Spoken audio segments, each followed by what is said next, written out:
Little Brother and Little Sister. Grimm's Fairy Tale. Little brother took little sister by the hand. "Listen," he whispered. "Since our mother died, we haven't been happy for a single hour. The stepmother beats us every day, and her one-eyed daughter kicks us away whenever we try to get near her. What's more, stale bread crusts are all we get to eat. The dog under the table eats better than we do. He often gets a tasty bit of meat. God knows, if our mother could see how we have to live. Let's go away together into the wide world. We couldn't live any worse if we were tramps." Little sister nodded, because every word her brother said was true. They waited until their stepmother was having a nap, and then they left the house, closing the door very quietly behind them, and they walked the whole day over meadows and fields, over pasture land and stony land. It began to rain, and little sister said, "God's crying now, and our hearts are crying with him." In the evening, they came to the forest. They were so exhausted, so hungry and sorrowful, and so frightened of the dark that was gathering around them, that all they could do was climb into a hollow tree and fall asleep. When they awoke in the morning, the sun was already shining down into their tree. Little brother said, "Sister, wake up. It's warm and sunny, and I'm thirsty. I think I can hear a spring. Come, let's drink." Little sister woke up too, and hand in hand they went to search for the spring they could hear among the trees. Now, the trouble was that their stepmother was a witch. She could see through her eyelids, and she was watching the children all the time they tiptoed out of the house. She crept after them as witches do, flattening herself close to the ground, and she put a spell on all the springs in the forest before creeping back to the house. Soon, little brother and little sister found the spring they'd heard, and saw the fresh, cold water glistening as it ran over the stones. It looked so inviting that they both knelt down to drink. But little sister had learned how to listen to what running water was saying, and she could hear the spring talking. Just as little brother was raising his cupped hands to his dry mouth, she cried out, "Don't drink! The spring is bewitched. Anyone who drinks from it will become a tiger. Put it down, put it down. You'll tear me into pieces." Little brother did as she said, thirsty as he was. They walked on and soon found another spring. This time, she knelt first and put her head close to the water. "No, not this one either," she said. "It says, 'Whoever drinks from me will become a wolf.' I think the stepmother must have put a spell on it." "But I'm so thirsty," he said. "If you become a wolf, you'll eat me up at once. I promise I won't. Wolves don't remember promises. There must be a spring she hasn't bewitched. Let's keep looking." It wasn't long before they found a third spring. This time, little sister bent over and listened carefully and heard the water say, "Whoever drinks me will turn into a deer. Whoever drinks me will turn into a deer." She turned to tell her brother, but it was too late. He was so thirsty that he'd thrown himself full length and plunged his face into the water, and at once his face changed and lengthened and became covered in fine furs, and his limbs changed into a deer's legs, and he stood up, tottering uncertainly, and there he was, a young deer, a fawn. Little sister saw him looking around nervously, about to flee, and she flung her arms around his neck. "Brother, it's me, your sister. Don't flee away, or we'll both be lost forever. Oh, what have you done, my poor brother? What have you done?" She wept, and the fawn wept too. Finally, little sister gathered herself and said, "Stop crying, my sweet little dear. I'll never leave you, never. Come on, let's make the best of this."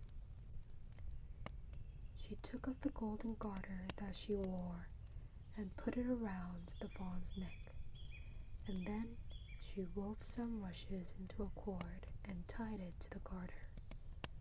Leading him along with this, she walked onwards, further and deeper into the forest. After they'd walked a long way, they came to a clearing, and in the clearing there was a little house. Little sister stopped and looked all around. It was very quiet. The garden was neatly kept, and the door of the house was wide open. "Is anyone home?" she called. There was no reply. She and the fawn went inside and found the neatest and cleanest little house they'd ever seen. Their stepmother, the witch, didn't care for housekeeping, and her house was always cold and dirty. But this one was delightful. "What we'll do," she said to the fawn, "is we'll look after this house really well and keep it nice and clean for whoever it belongs to. Then they won't mind us staying here." She spoke to the fawn all the time. He understood her well enough and obeyed her when she said, "Don't eat the plants in the garden, and when you want to do pee-pee or the other thing, you go outside." She made him a bed on the hearth from soft moss and leaves. Every morning she went out and gathered food for herself, wild berries or nuts or sweet-tasting roots. There were carrots and beans and cabbages in the vegetable garden, and she always gathered plenty of fresh sweet grass for deer, who ate it from her hand. He was happy to play around her, and in the evening, when little sister had washed and said her prayers, she lay down with her head on the deer's back for a pillow. If only little brother had still been human, their life would have been perfect. They lived like this for some time, but one day it happened that the king held a great hunt in the forest. The trees resounded with the notes of the horn, the barking of the hounds, the joyful shouts of the huntsmen. The fawn pricked up his ears and longed to be outside with the hunt. "Let me go with them, sister," he begged. "I'd give anything to join them in the hunt." He pleaded so passionately that she gave him. "But," she said as she opened the door, "make sure you come back by evening. I'm going to lock the door in case wild huntsmen come by, so to let me know it's you, knock and say, 'Sister dear, your brother's here.' If you don't say that, I shan't open the door." The young deer was out through the door in a flash, bounding away into the trees. He had never felt so good, so happy, or so free as when the huntsman saw him and started after him and failed to catch him. Whenever they came near and thought they'd surely caught him this time, he leaped away into the bushes and disappeared. When it was getting dark, he ran to the little house and knocked on the door. "Sister dear, your brother's here." Little sister opened the door, and he trotted in happily and told her all about the hunt. He slept deeply all night. When the morning came and he heard the distant music of the horn and the hounds once more, he couldn't resist. "Sister, please, open the door, I beg you. I must go and join them, or I'll die of longing." Unhappily, little sister opened the door and said, "Don't forget the password when you come back." He didn't reply, but bounded away towards the hunt. When the king and his huntsmen saw the deer with the golden collar, they gave chase at once. Through brakes and briars, through thickets, across the clearing, the little deer ran all day long, and he led the hunt on a wild chase. Several times they nearly caught him, and when the sun was setting, a shot from a gun wounded him in the leg. He couldn't run fast anymore, and one of the huntsmen managed to follow him home and saw him knock and heard the words, "Sister dear, your brother's here." And the huntsman saw the door open, and the girl led the deer and shut the door again. He went and told the king. "Is that so?" said the king. "Well, we shall hunt him all the harder tomorrow." Little sister was frightened when he saw her deer was wounded.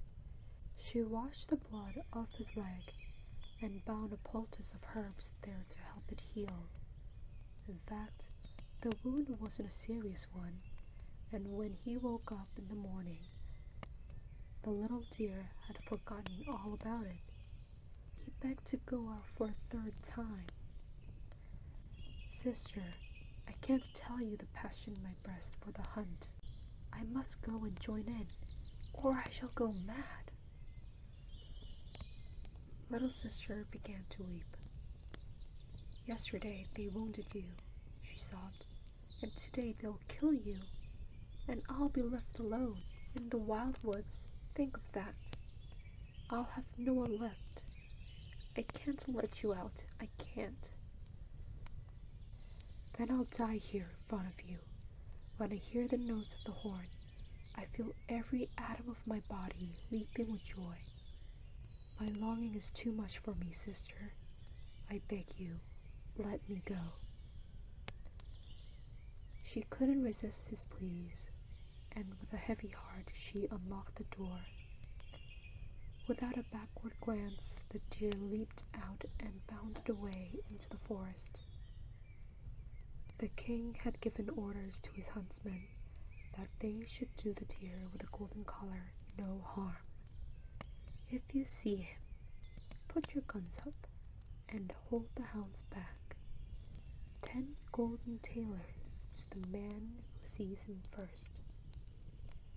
They hunted the deer through every part of the forest all day long, and finally, as the sun was setting, the king called the huntsman to him. "Show me where the cottage is. If we can't catch him one way, we'll trap him another." What was the little rhyme he said? The huntsman repeated it for him.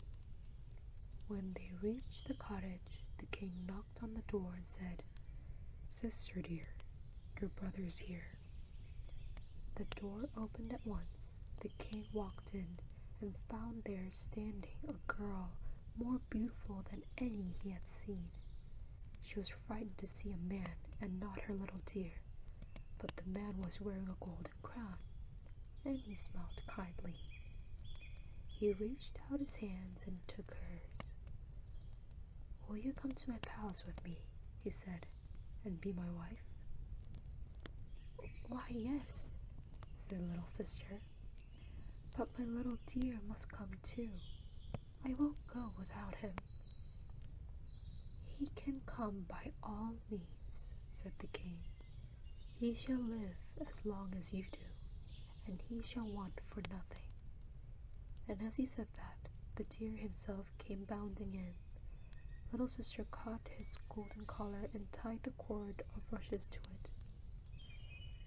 The king lifted the girl onto the horse, and they went home to the palace, the deer trotting proudly behind his sister and the king.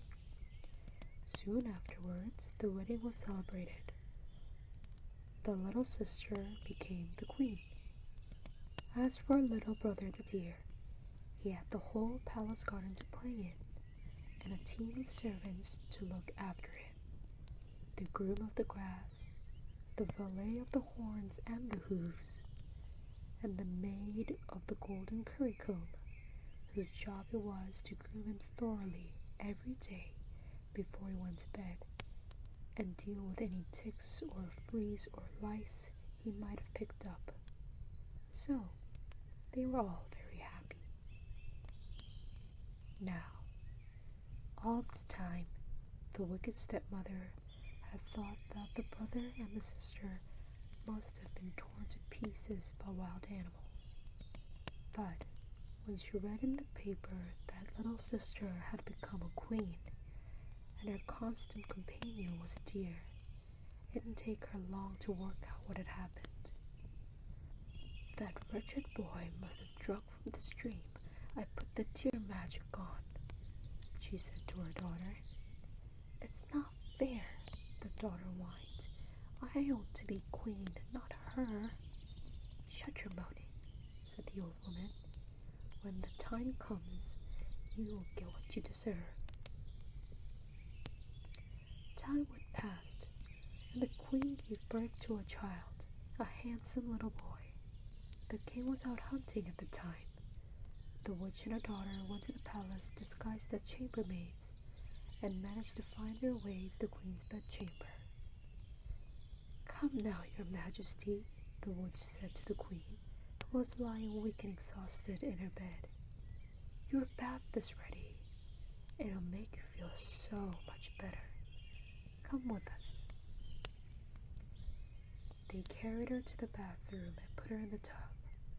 Then they lit a fire underneath it, such a great fire that the queen suffocated from the smoke. To hide their crime, they closed the wall up by magic where the door had been, and hung a tapestry over it.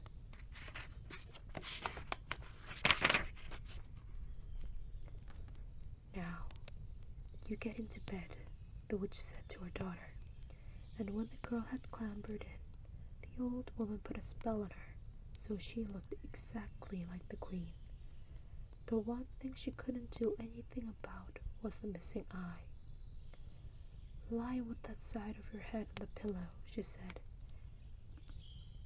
"Lie with that side of your head on the pillow," she said, "and if anyone speaks to you, just mumble." When the king came home that evening and heard that he had a little son, he was delighted. He went to his dear wife's bedchamber and was about to open the curtains to see how she was. But the false chambermaid said, "Don't, your majesty, don't open the curtains on any account. She needs rest, and she mustn't be disturbed." The king tiptoed away, and he didn't discover that a false queen was lying in the bed. That night, the deer wouldn't sleep on his stable. He climbed the stairs to the nursery where the baby lay, and refused to leave it. He had to do so without explaining, for since the death of the queen he had lost the power to speak. So he lay down beside the cradle and went to sleep. At night, the nurse who slept there awoke suddenly to see the queen coming into the nursery, and she seemed to be wet from head to foot, as if she just came from the bath. She bent over the cradle and kissed the baby, and then she stroked the deer and said, "How is my child? How is my dear? I'll come here twice more, then I must disappear." And then she went out without another word. The nurse was so frightened to tell anyone. She had thought the queen was still lying in bed, recovering from childbirth. But next night, the same thing happened again, except this time, the queen seemed to be covered in little flames, and she said, "How is my child? How is my dear? I'll come here once more. Then I must disappear." The nurse thought she should tell the king, so next night he waited in the nursery with her, and when midnight struck, once again the queen came into the room. This time she was wreathed in thick black smoke. The king cried, "Dear God, what's this?" The queen ignored him, but went to the child and the deer, as she had done before, and said, "How is my child? How is my dear? I've come for the last time. I must disappear." The king tried to embrace her, but she faded into smoke and drifted out of his arms and mingled with air. The deer tugged the king's sleeve and pulled him to the place where the tapestry hung. Then he tugged the tapestry down and butted the wall with his little horns. The king understood and ordered his servants to knock the wall down. In all the disturbance, the false queen got out of bed without anyone noticing and tiptoed away. When the wall was down, they discovered the bathroom all blackened with soot, and the queen's body lying clean and pale and fresh in the bath. The king cried, "My wife, my dear wife." He bent to embrace her body, and by the grace of God, she came alive again. She told him about the dreadful crime that had been committed, and the king sent his swiftest messenger to the palace gates, just in time to tell the watchman to arrest the witch and her daughter as they tried to creep out. The two of them were brought before the court. Judgment was pronounced. The daughter was to be led in the woods where the wild beasts can eat her, and the witch was to be burned. As soon as the old woman was reduced to ashes, her spell lost its power over the deer, and he was transformed into little brother, human again. And he and little sister lived happily together for the rest of their lives. The end.